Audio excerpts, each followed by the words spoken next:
prazer estar aqui com vocês. E hoje para trazer a segunda parte da nossa mensagem a respeito de civilizações antigas e no caso de hoje sobre o Egito. Mas antes da gente começar, eu quero te dizer, não esqueça de se inscrever no meu canal se ainda não fez. E se você já é inscrito, vai lá e clica no sininho para garantir que você sempre vai receber uma notificação de um vídeo novo que eu postar, tá bom? Então vamos lá, aperte os cintos porque o estudo de hoje está muito legal.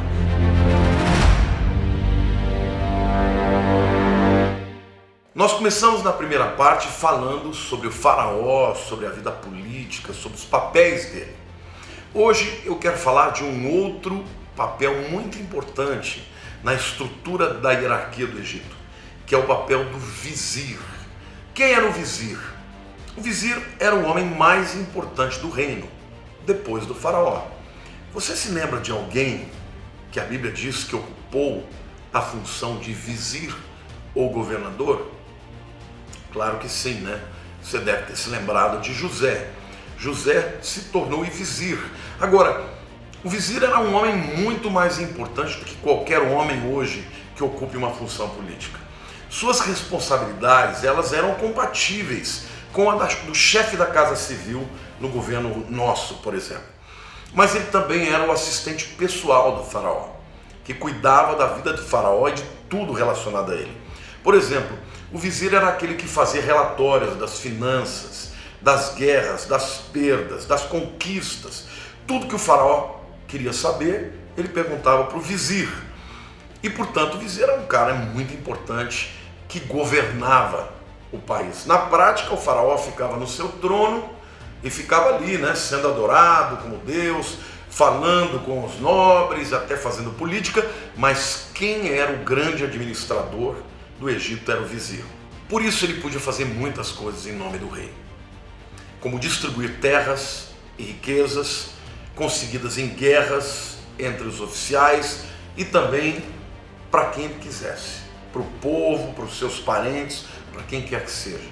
Vocês se lembram que quando o faraó do Egito fala para José, ele diz assim: olha, debaixo de mim ninguém será maior do que José.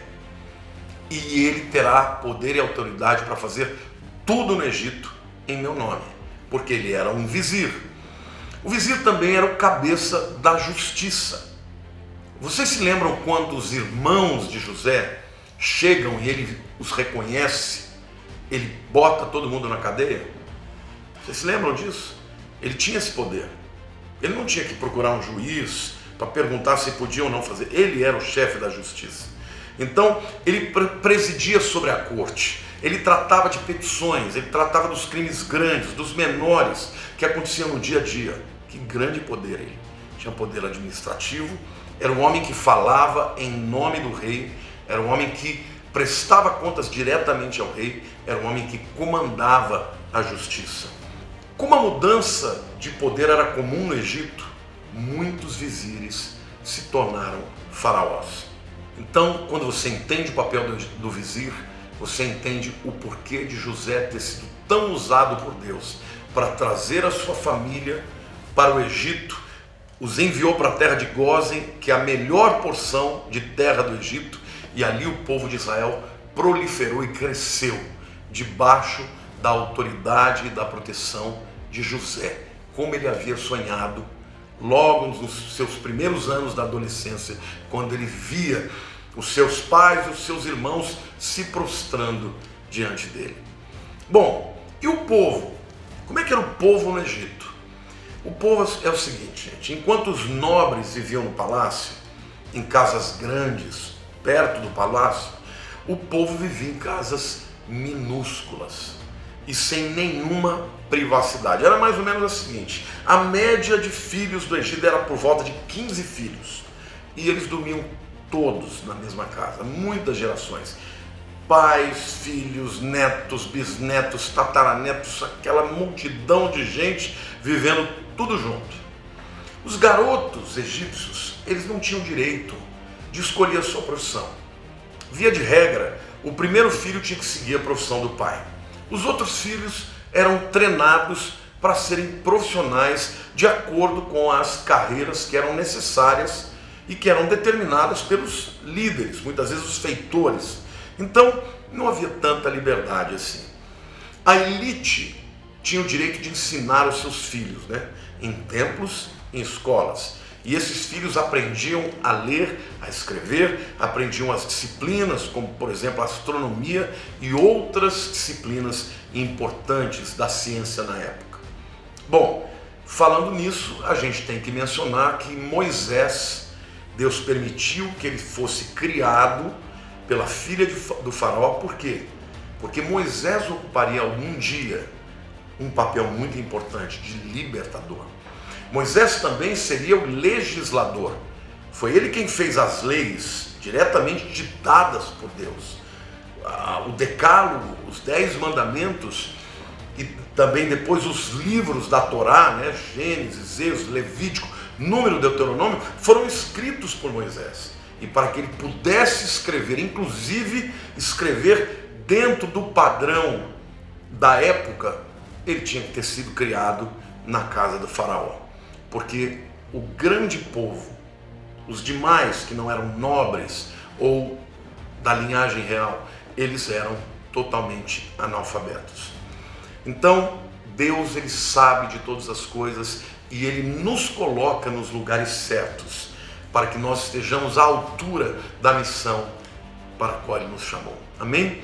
Se você está me vendo, saiba que Deus é um Deus soberano e ele te prepara, e até aquilo que aparentemente parece ruim para você, tudo coopera para o bem dos que amam a Deus. E as mulheres? Qual era o papel das mulheres numa sociedade tão antiga?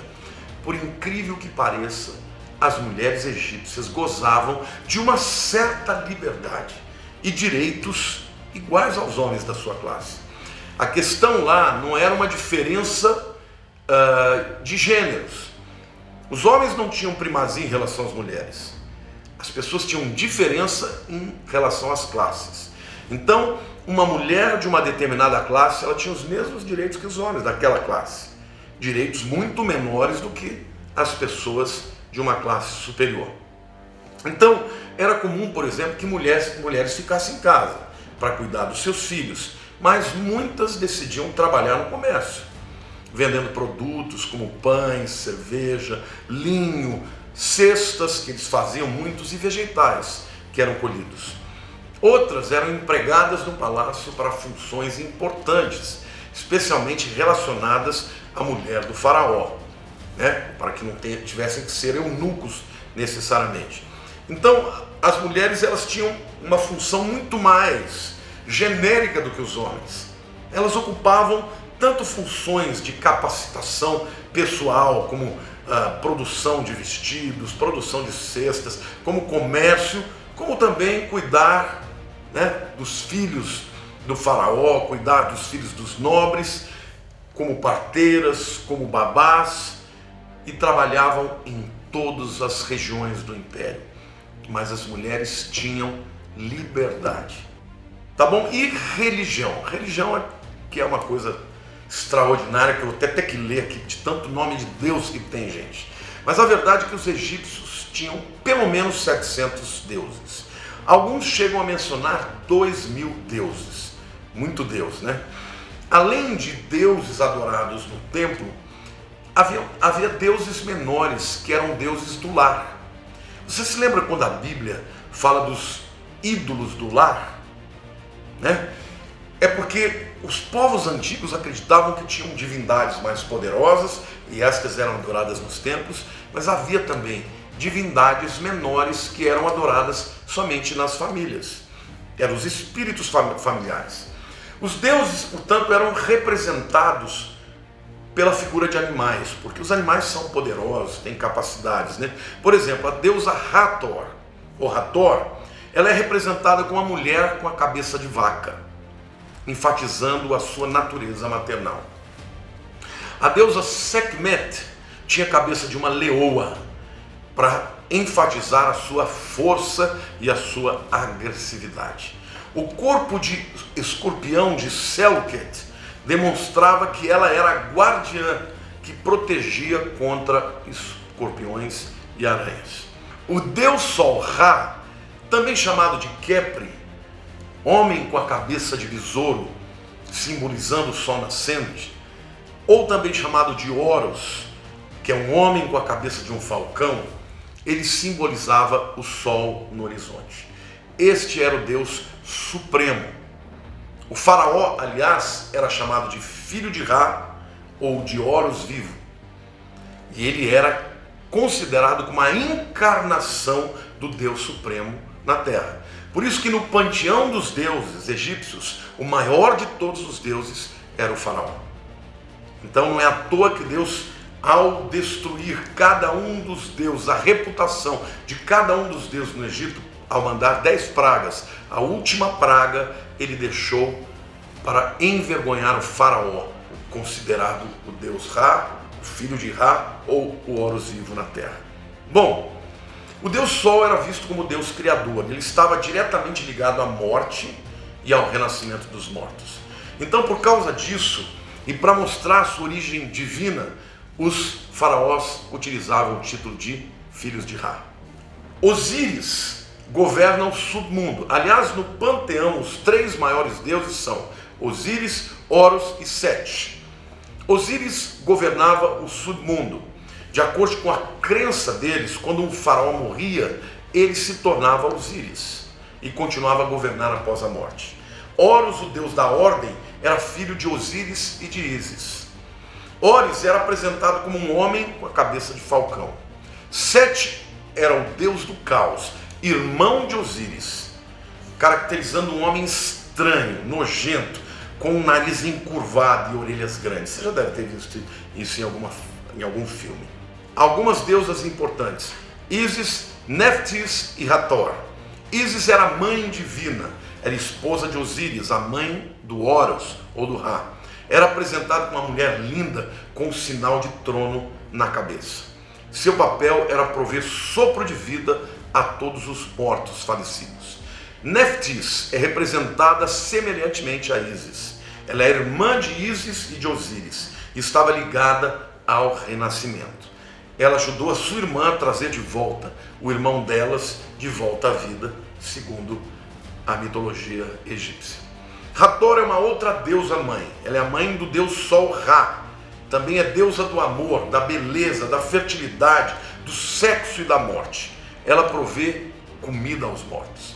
Por isso que era comum que quando os egípcios nobres e os reis morriam, eles levavam para dentro das suas tumbas todo tipo de coisa. Dinheiro, propriedades, roupas e comida, porque eles acreditavam que eles viviam com aqueles recursos depois da morte. Os egípcios tinham muitos rituais, muitos cultos e muitos amuletos de proteção. O funeral e os rituais de mumificação eram muito importantes para os egípcios, porque eles acreditavam que se eles não passassem por aquilo, eles não iam entrar na terra dos mortos, e eles iam ser rejeitados, ficar vagando pela eternidade e não teriam direito a uma próxima vida. Bom, um detalhe importante no processo de mumificação é que os egípcios tiravam o cérebro das múmias. Por quê? Porque eles não acreditavam que o pensamento vinha do cérebro, eles acreditavam que vinha do coração. Para terminar, eu quero dizer que a civilização egípcia foi a maior civilização dos tempos antigos. Eles foram importantíssimos na história bíblica, na vida de José, na vida da família de Jacó, o pai de José, na vida de Moisés, e foi responsável para que o povo de Israel se multiplicasse antes de se tornar uma grande nação. Eu espero que você tenha gostado, que tenha aprendido, que tenha feito as ligações necessárias para compreender a história dos nossos heróis da Bíblia, como Moisés e como José. Amo vocês e me despeço mandando um beijo no coração de todo mundo.